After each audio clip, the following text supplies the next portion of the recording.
chú cá nó chi à họ cũng lúc này tôi chỉ muốn nói chi đi để cái tôi sẽ được cô nào trái của chị tôi xeo vì tiền của tôi lúc con là nè tại tiền có hiểu trong nhà là quý lúc con cô mà lấy cho tôi sẽ khử nha cô mà muốn sẽ khâu được con nào thế theo nào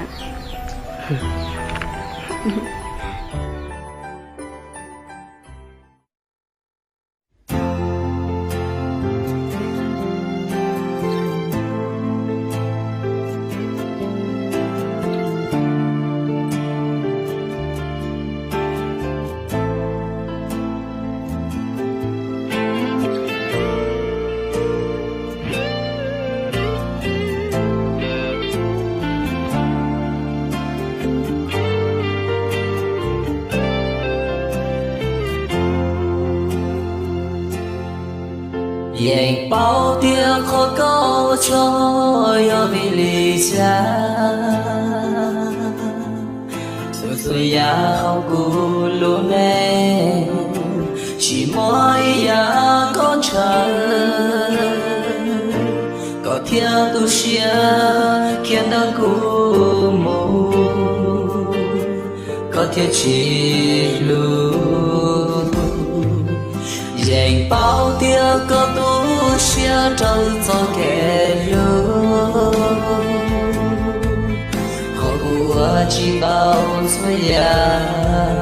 trâu có li loa để có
dành bao tia khó có kia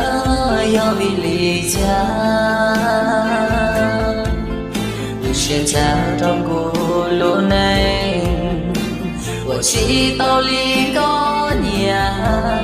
để có